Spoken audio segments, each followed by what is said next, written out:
একটা দীর্ঘ সময় ধরে সাধারণ মানুষের জানা ছিল না যে এই খুনি কোথায় আছে, সে বেঁচে আছে না মরে গেছে।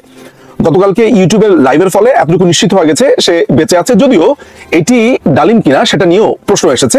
তার পরিবারের যে সদস্যরা আছে তারা অবশ্য নিশ্চিত করেছে এটি মেজর ডালিম, এবং তারা বলছে যে এটি সেই খুনি। বলেছে বুদ্ধিজীবীদেরকে হত্যা নাকি ভারতীয়রা করেছে, পাকিস্তানিরা করেনি। মানে পুরো শরীরের ভেতরে সে মুক্তিযুদ্ধে তকমা নিয়ে ঘুরছে, বীরুত্তম নাম নিয়ে ঘুরছে, কিন্তু এই খুনিটা কমপ্লিটলি মুক্তিযুদ্ধকে অস্বীকার করে, কমপ্লিটলি সে মুক্তিযুদ্ধকে মানে না। মুক্তিযুদ্ধ চলা অবস্থাতে সে বঙ্গবন্ধুকে হত্যার পরিকল্পনা করেছে। তাহলে বঙ্গবন্ধুকে খুন করার পরে খুনিরা যে বারবার বলেছে যে আমরা উনার শাসন আমলের অনেক বাজে পরিস্থিতি দেখে খুনের পরিকল্পনা নিয়েছি, আমরা বাকশালের কারণে করেছি, উনি একনায়ক হয়ে গিয়েছে সে কারণে করেছি, তাহলে তো সবকিছুই মিথ্যে কথা।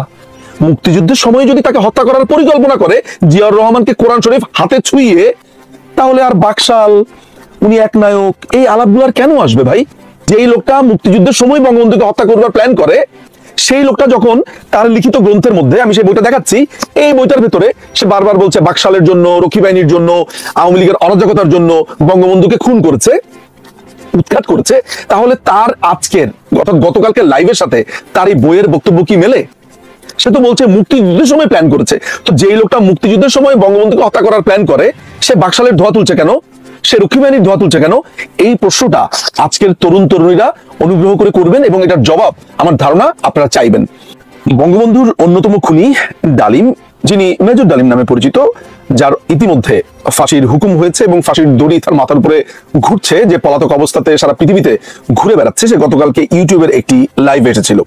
এটি নেটিজেনদের মধ্যে একটি চাঞ্চল্য তৈরি করেছিল, বিশেষ করে বাংলাদেশিদের মধ্যে এক ধরনের চাঞ্চল্য তৈরি করেছিল। কারণ দেখুন, এই বক্তব্যের ভেতরে কয়েকটা জিনিস আমি যদি লক্ষ্য করি, তাহলে দেখবো যে একটা লোক, সে নিজেকে দাবি করছে সে মুক্তিযোদ্ধা, নামের আগে সে বারবার বলছে বীরুত্তম, তার ভাইয়ের কথাও বলছে, স্বপন, তার ভাই যে স্বপন তার কথা খুব গর্ব ভরে বলছে বীর বিক্রম। তার মানে মুক্তিযুদ্ধ এই লোকটির কাছে একটি গুরুত্বপূর্ণ বিষয়। মুক্তিযুদ্ধ চলাকালীন সময় যখন জিয়াউর রহমানকে ভারতের তার বেইজে নিয়ে আসা হলো, অর্থাৎ কল্যাণীতে, সে যখন কল্যাণীতে অবস্থান করছিল, তখন ডালিম বলছিল যে জিয়াউর রহমানের সাথে তার সবচেয়ে সখ্যতা ছিল, যে কোনো সময় জিয়াউর রহমানের কাছে এক্সেস ছিল, এবং মুক্তিযুদ্ধের সময় নাকি ডালিম বুঝতে পেরেছিল যে এটি ভারতের চালে যুদ্ধ হচ্ছে। প্রিয় দর্শক, আপনি কি একবার ভেবে দেখেছেন যে এই প্রশ্নটা আপনার মাথাতে আসতে পারে বা আসা উচিত, যে মুক্তিযুদ্ধ যদি ভারতের চাল বলে মুক্তিযুদ্ধের সময় আপনার মনে হয়ে থাকে, আপনি মুক্তিযুদ্ধ করেছিলেন কেন ফার্দার? আর মুক্তিযুদ্ধ যদি ভারতের চাল হয়ে থাকে, তাহলে তো সেই মুক্তিযুদ্ধ আপনার জন্য অনেক ঘৃণার একটা ব্যাপার, আপনি সেটা নেবেন না কখনো, এটাতে আপনি গৌরব বোধ করবেন না। কিন্তু মুক্তিযুদ্ধের পরে যে মুক্তিযুদ্ধের তকমা আপনাকে দেওয়া হলো বীরুত্তম, সেটি আপনি আপনার গায়ে জড়ালেন কেন? কিংবা আপনার পরিবারে আপনার যে ছোট ভাই স্বপন, সে স্বপনও তো বীর বিক্রম, তার গায়ে জড়ালো, সেটা নিয়েও দেখি আপনার গর্ব আছে, কোনো আক্ষেপ আমি দেখতে পাচ্ছি না। নাম্বার ওয়ান প্রশ্ন। আপনারা দ্বিতীয় প্রশ্নটা খুবই গুরুত্বপূর্ণ, আমার কাছে মনে হয় যে এই প্রশ্নটা আপনারা উত্থাপন করতে পারেন, এটাকে আমার খুবই তাৎপর্যপূর্ণ মনে হয়। আপনারা যদি ডালিমের লাইভটা দেখেন, তাহলে ডালিমের লাইভে একটা কথা পরিষ্কারভাবে বলা আছে যে মুক্তিযুদ্ধের সময় তারা সেনা পরিষদ নামে একটি সংগঠন গঠন করে, এবং জিয়াউর রহমানকে কোরআন শরীফ হাতে ছুঁয়ে শপথ করানো হয় যে সে তাদের দলে এসেছে, এবং এই সংগঠনের কথা ক্ষমতায় যাওয়ার আগ পর্যন্ত তারা কেউ কাউকে বলবে না। জিয়াউর রহমানকে এই সংগঠনে একটি গাইড হিসেবে নেওয়া হয়। এই সংগঠনের উদ্দেশ্য কি ছিল এটি বলতে গিয়ে ডালিম বলছে এই সংগঠনের উদ্দেশ্য ছিল বঙ্গবন্ধু সরকারকে, অর্থাৎ ভবিষ্যতে যে বঙ্গবন্ধু সরকার হতে যাচ্ছে বাংলাদেশ স্বাধীন হওয়ার পর, সেই সরকারকে উৎখাত করা এবং বঙ্গবন্ধুকে হত্যা করবার পরিকল্পনা এই 25 বছরের এই সেনা পরিষদের যে রোডম্যাপ আছে সেখানে ছিল। আমার এই কথাটা যদি আরেকবার আপনার কাছে মনে হয় যে দেখি তো ডালিম কি বলেছে, আপনারা সেই লাইভ থেকে দেখতে পারেন, আমি আর এখানে জুড়ে দিলাম না, কারণ এখানে কপিরাইটের অনেকগুলো ইস্যুজ আছে। এটা গেল দুটো। আর 3 নম্বর যেটা, সেটাও আমার জন্য অনেক গুরুত্বপূর্ণ, সেটা হচ্ছে একটা দীর্ঘ সময় ধরে আপনারা শুনে এসেছেন যে মুক্তিযোদ্ধা ক্যাপ্টেন শেখ কামাল, তিনি নাকি আপনার মেজর ডালিমের ওয়াইফকে উঠিয়ে নিয়ে এসেছিলেন। গতকালকের তার লাইভের পরে আপনারা নিশ্চয়ই নিশ্চিত হয়েছেন যে শেখ কামালের কোনো ভূমিকাই সেখানে ছিল না, এবং অনেকদিন ধরে আমরা বলে এসেছি যে ডালিমের নিজের গ্রন্থেই লেখা আছে। আপনাদের মধ্যে অনেকেই সেটা বিশ্বাস করেছেন, অনেকেই করেননি। কালকে তো আপনাদের কাছে এতটুকু নিশ্চিত হয়ে গিয়েছে যে Sheikh Kamal had nothing to do with that incident. আচ্ছা, ওই ইনসিডেন্টটাতে বিয়ে বাড়িতে কি হয়েছিল, বিয়ে বাড়িতে হওয়ার পরে উঠিয়ে নিয়ে আসা, নানান ধরনের কথাবার্তা শুনেছি। মাথায় রাখবেন যে একটা ফ্যাক্টের ভেতরে যদি একটা মিথ্যা থাকে, একটা গোলমাল থাকে, তাহলে পুরো ফ্যাক্ট নিয়ে কিন্তু আপনার প্রশ্ন উঠবে। আমি ওই ইনসিডেন্টটা নিয়ে আপাতত এই মুহূর্তে কোনো কথা বলছি না, কিন্তু আমি ইনসিডেন্টটার পরের যেই বিচার চাইবার যেই জায়গাটা আছে বা অংশটা আছে, সেই জায়গা থেকে একটা প্রশ্ন করছি। আমি আশা করি এই প্রজন্মের তরুণ তরুণীরা সেই প্রশ্নটা তুলবেন। সেই প্রশ্নটা কি? সেই প্রশ্নটা হচ্ছে যে বঙ্গবন্ধুর বাসাতে যখন গেলেন সেখানে বঙ্গবন্ধু পুরো ব্যাপারটাকে মিটমাট করলেন এই বলে যে প্রথমে মাফ চাইতে বললেন গাজীকে, গাজী মাফ চাইলো এবং গাজীকে যা বলার বললেন, প্লাস মেজর ডালিমকে এবং নিম্মিকে অর্থাৎ ডালিমের ওয়াইফকে এই বলে কথা দিলেন যে গাজীর বিচার হবে। আপনি সেটা বিশ্বাস করেন আর বিশ্বাস না করেন, গাজীর বিচার হবে বলে বঙ্গবন্ধু বলেছে। ডালিম ওই মুহূর্তে সেটা মেনে নিয়েছে, ওকে বিচার যখন হবে আমি দেখি কি বিচার করে, এই তো ঘটনা। এটা সে মেনে নিয়ে সেই বাসা থেকে বের হয়ে আসলো। তার বইতে যেটা লেখা আছে, যখন পরের দিন ক্যান্টনমেন্টে যায়, ক্যান্টনমেন্টে যাওয়ার পরে সেখানে মেজর হাফিজ, তারপরে হচ্ছে যে আপনার জিয়াউর রহমান, তারা তাকে নানানভাবে আপনার ইনফ্লুয়েন্স করতে থাকে যে না তুমি এত সহজে মেনে গেলা। আমি বলি সেই বইয়ের অর্থাৎ তার যে বইটা আছে যা দেখেছি, যা বুঝেছি, যা করেছি, এই বইটার 448 নম্বর পাতাতে পরিষ্কারভাবে লেখা আছে যে নানানভাবে ইনফ্লুয়েন্সের পরে সে রাজি হয়েছে, না এটা তাহলে গতকালকে যে বিচার করে দিয়েছে সেই বিচার আমি মানি না, এই তিনটা জিনিস করতে হবে, তিনটা জিনিস করলে আমি মানি। খেয়াল করে দেখেন, আপনি একটু ভালোভাবে চিন্তা করে দেখেন যে একটা ঝামেলা হয়েছে, ঝামেলা হওয়ার পর আমি বিচার নিয়ে একজনের কাছে গেছি, সেই যার কাছে আমরা বিচার নিয়ে গেছি সে বলেছে বিচার তিনি করবেন, অর্থাৎ বিচারের অথরিটি তিনি, বিচার তিনি করবেন। রিজনেবলি যদি আমি চিন্তা করি তাহলে সেই লোকটাকে আমি কয়দিন সময় দিব? ন্যূনতম আমি যদি ব্যক্তিগতভাবে রিজনেবলি চিন্তা করি আমি তাকে 7 দিন সময় দিব, 7 days। মনে করা যাক আমার থেকেও আরো কম সময় দিতে অনেকে আগ্রহী, না 7 দিন দিব না, 1 দিন সময় দিবেন, 3 দিন সময় দিবেন, 5 দিন, মানে আপনারা যাই বলেন না কেন ন্যূনতম তো 1 দিন সময় দিবেন। ওই 1 দিন সময়ও বঙ্গবন্ধুকে দেওয়া হয়নি। পরের দিন ক্যান্টনমেন্টে গিয়ে তারা সেনাপ্রধান শফিউল্লাহর মাধ্যমে বঙ্গবন্ধুর কাছে চাপ প্রয়োগ করে যে তাদের 3টা দাবি মানতে হবে। খেয়াল করে দেখেন, বঙ্গবন্ধু বিচারের আশ্বাস দেওয়ার পরেও যখন এই বাড়াবাড়িটা করা হচ্ছে সেইটাকে আপনি কি প্রশ্নবিদ্ধ করেন যে ভাই তোমারে তো উনি বললো যে এটার বিচার উনি করবেন এবং অলরেডি সেই লোক তোমার কাছে মাফও চাইছে। তাহলে বঙ্গবন্ধু যদি বিচারের কথা বলে এবং তুমি যদি সেইখানে মেনে মুখর মতো সেটা মেনেও নাও, তুমি সেই সময় প্রতিবাদ করলা না কেন, না মানি না মানি না, তুমি তো সেখানে মেনে নিলা। মেনে নেওয়ার পরে তুমি তাকে দায়িত্ব দিলা, দায়িত্ব দেওয়ার পরে তুমি বাসায় এসে বললা আমি মানি না, এটা তোমার ছ্যাঁচড়ামি। এবং তুমি কি শর্ত দিয়েছো সেটা একটু আমি দর্শকদের উদ্দেশ্যে পড়ে শোনাই, তোমার বই থেকে আমি বলছি। 448 পাতাতে তুমি লিখেছো যে গাজীকে তার সংসদ পদ এবং অন্যান্য সমস্ত সরকারি পদ থেকে এই মুহূর্তে অব্যাহতি দিয়ে তাকে এবং তার অবৈধ অস্ত্রধারীকে অবিলম্বে আর্মির হাতে সোপর্দ করতে হবে প্রধানমন্ত্রীকে, যাতে করে আইন অনুযায়ী তাদের সাজা হয়। আচ্ছা, একজন সংসদ সদস্যকে সংসদ পদ থেকে বর্জন করার জন্য কি লাগবে? তদন্ত করা লাগবে, সে কি করেছে সেটা অন রেকর্ডে থাকতে হবে, ডেফিনেটলি একটা প্রসিডিউর। কারণ আমি একটা এমপি কে তার নামে যা অভিযোগ আসুক না কেন বা ডালিমের নামেও যা অভিযোগ আসুক না কেন, আমাদের একটা এনকোয়ারি করতে হবে, তদন্ত করতে হবে। আর সবচেয়ে বড় ব্যাপার হচ্ছে ধরা যাক তদন্ত শুরু করলো, সাথে সাথে সদস্য পদ বাতিল করলো, আর্মির হাতে তুলে দিতে হবে কেন? তুই কে রে ভাই?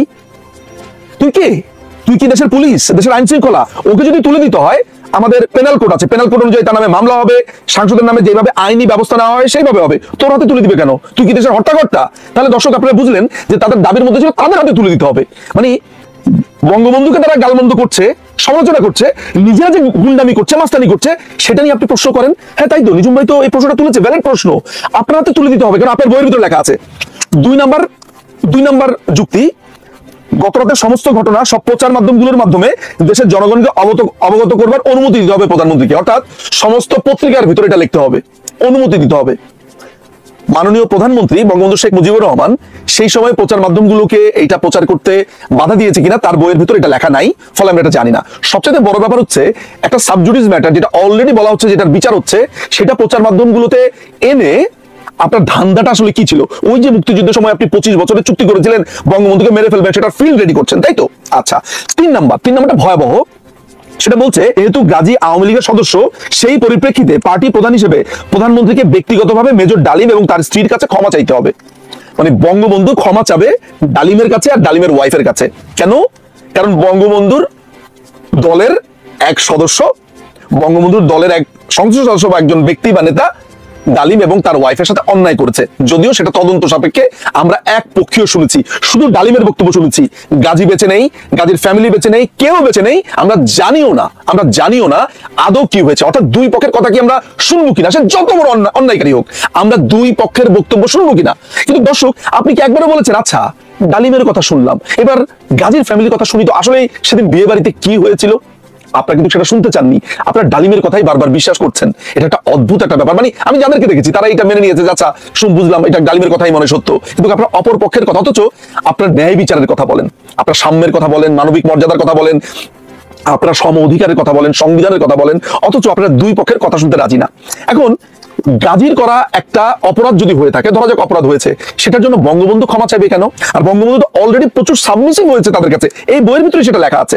এবং আরেকটা আশ্চর্য জিনিস ডালিমের বক্তব্য থেকে আমরা দেখেছি, সেটা হলো গাজী যখন ডালিমের ফ্যামিলিকে গাড়িতে উঠালো, ডালিমের ভাষ্য অনুযায়ী, যদিও আমরা গাজীর পরিবার বা গাজীর ভাষ্য আমরা জানি না, তখন গাজীর ফ্যামিলির যারা যারা ছিল গাজীর বাসাতে, আর্মি তাদেরকে নিয়ে এসেছে আপনার ক্যান্টনমেন্টে বা তাদের বেড়াতে। আমার কথা হচ্ছে, আমি যদি আজকে একটা অন্যায় করি, তাহলে সেটার জন্য আমার বোনকে, মাকে গ্রেফতার করা হবে কেন? তাকে তুলে নিয়ে আসা হবে কেন? ধরা যাক আপনাদের মধ্যে কেউ একজন অন্যায় করলো, কাউকে খুন করলো, যে খুন করেছে আমরা তার শাস্তি নিশ্চিত করব, তার বিচার প্রক্রিয়ার ভিতর দিয়ে সে যাবে। সেই লোকের মা বাবাকে আমরা তুলে নিয়ে আসবো কেন ক্যান্টনমেন্টে? এই প্রশ্ন কি আপনি করেছেন? ডালিম কিন্তু এই তথ্য আপনাদেরকে দিয়েছে। ফলে আমার কাছে মনে হয় যে ডালিমের এই পুরো লাইভ যেন লাইভ না, এটা তার অপরাধের জবানবন্দি এবং তার কৃতকর্মের প্রত্যেকটা ডে টু ডে বর্ণনা।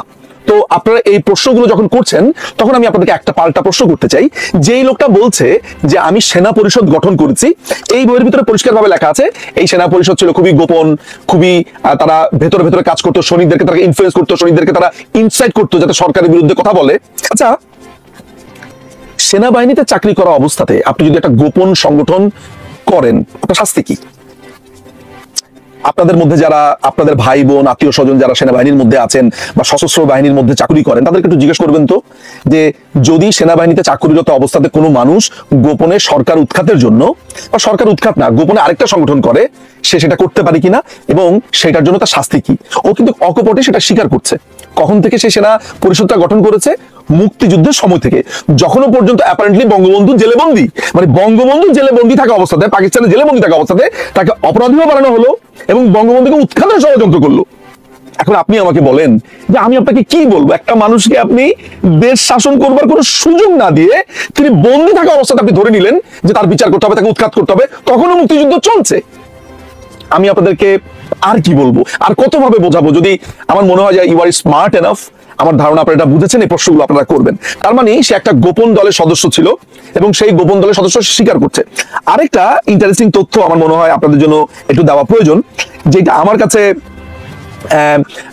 আরো বেশি গুরুত্বপূর্ণ। সেখানে হচ্ছে যে তার বন্ধু এসপি মাহবুব, এইটা কালকের লাইভে বলেনি কিন্তু তার বইয়ের ভিতরে লেখা আছে, তার বন্ধু এসপি মাহবুব একদিন ডালিমকে ডাকলো, ডেকে বললো যে দেখো, আমরা সিরাজ শিকদারের পার্টির, অর্থাৎ যে পূর্ব বাংলা কমিউনিস্ট পার্টি বলছিল, সর্বহারা পার্টির সিরাজ শিকদারের একটা পার্টি ছিল যারা বাংলাদেশের সেই সময় ফাঁড়ি লুট করতো, সংসদ সদস্যদেরকে খুন করতো, আওয়ামী লীগের নেতাকর্মীদেরকে খুন করতো, ধর্ষণ করতো। এই বই সেটার বর্ণনা আছে, যদিও ডালিম বলেন এটা কারা করতো, কিন্তু এই অপরাধের বর্ণনাগুলো আছে। এখন যখন সেই দলের কয়েকজন সদস্যকে ধরা হলো, ইন্টারোগেশন সেলে তারা ডালিমের নাম বলেছে যে ডালিম তাদের সাথে আছে। এসপি মাহবুব তখন ডালিমকে ডাক দিয়ে বলল যে দেখো ডালিম, আমি এই অপরাধীদেরকে ধরার পরে ওদের নোটবুকে তোমার নাম পাওয়া গেছে, প্লাস তারা তোমার নাম বলেছে। মাথায় রাখবেন, এটা কিন্তু আমি বানিয়ে বলছি না, এই বইয়ে বলছি। এই বইয়ের কত নম্বর পেজে? এই বইয়ের 469 নম্বর পেজে যা দেখেছি, যা বুঝেছি, যা করেছি। এটা কত এডিশন? এটা হলো আপনার 2004-এর এডিশনের যে বইটা নবজাগরণ প্রকাশনী থেকে বের হয়েছিল, এটা মনে হয় এখন অ্যাভেলেবেল পাওয়া যেতে পারে। আচ্ছা, ডালিম তখন তার বইয়ের ভিতরে লিখছে যে আমি এই কথা শুনে ভরকে গেলাম, অর্থাৎ আমাকে যখন বললো যে সিরাজ শিকদারের যে কোনো সময় সিরাজ শিকদার গ্রেফতার হতে পারে, তার বিপদ হতে পারে, সে তখন এখানে বলছে আমি সাথে সাথে হাই কমান্ডকে জানিয়ে দিলাম। এখন আপনি আমাকে বলেন বা আপনারা আমাকে বলেন যে একজন সেনাবাহিনীর অফিসার, তার সাথে একটা খুনের ডাকাত পার্টি সিরাজ শিকদারের সাথে যোগাযোগ, যদি যোগাযোগ না থাকে তাহলে হাইকমান্ডকে সে কিভাবে জানিয়ে দিয়েছে? এখানে লেখা আছে বইয়ের ভিতরে, কি লিখেছে? সংবাদটা যত তাড়াতাড়ি সম্ভব সংশ্লিষ্ট মহলে পৌঁছে দিতে হবে, সাবধানের মান নেই। পরদিনই খবরটা জায়গা মতো পৌঁছে দিয়ে সাবধান করে দেওয়া হয়েছিল। তার মানে এই ডালিম, এই খুনি ডালিম, বঙ্গবন্ধুর খুনি ডালিম, তার সাথে শুধু সে সেনা পরিষদই গঠন করেনি, সে সিরাজ শিকদারের পার্টিও করতো, তাদের সাথে সংযোগ ছিল।